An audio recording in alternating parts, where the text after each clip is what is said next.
The next one is parallel combination of capacitors. Parallel combination.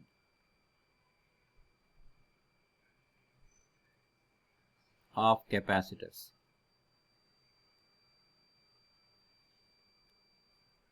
See, what is the parallel combination of capacitors? If number of capacitors are connected in such a way that all the first terminals are connected at one point and all the second terminals are connected at another point, and the end terminals are connected to a battery, then the combination is said to be the parallel combination of capacitors. Here in the diagram I am connecting three capacitors of capacities C1, C2, C3 are connecting to a battery of potential V. So in parallel combination, the potential difference between any capacitor is same, V is constant and the charge is different. V is constant, Q is different across the capacitor. So Q is different values we have. Then this is Q1 charge is flowing to this one, Q2, and this is Q3.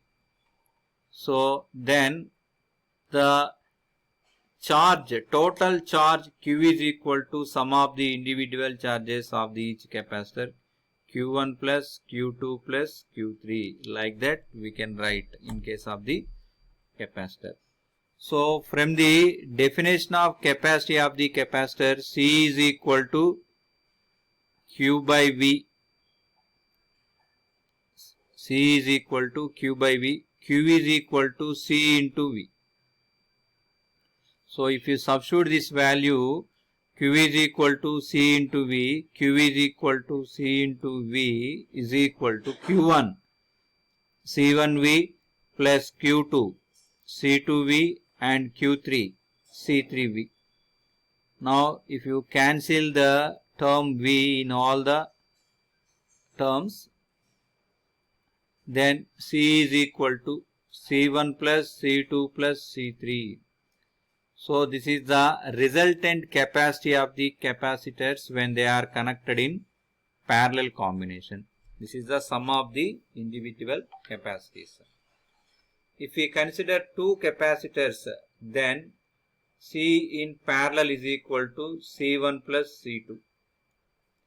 So similarly, when n number of capacitors are connected in parallel combination, the resultant capacity in parallel combination, if all the capacitors n of each of capacity C are connected in parallel, n into C.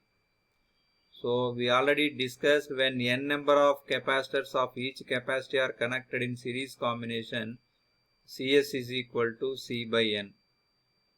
So this is in the previous class we discussed about this one. And here Cp by Cs is equal to, so Nc by C by n. So C gets cancelled. Cp by Cs is equal to n square. Cp by Cs is equal to n square. And if you take the ratio of charges, Q1 is to Q2 is to Q3 is equal to, so C1V is to C2V is to C3V. C1V is to C2V is to C3V. Nothing but C1 is to C2 is to C3. Similarly, the ratio of the potential difference across each capacitor, V1 is to V2 is to V3, the potential difference is same, therefore 1 is to 1 is to 1. Similarly, as previous we discussed, the individual potentials there we find, here the potential is same, the individual charges we need to find.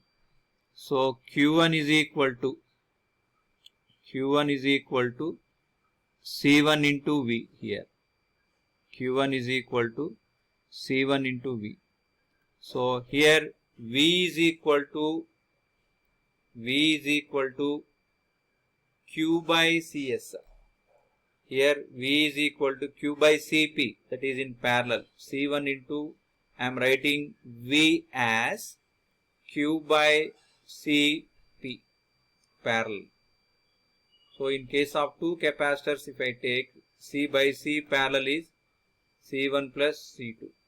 So into Q. So the individual charge on the capacitor is Q1 is equal to C1Q by C1 plus C2.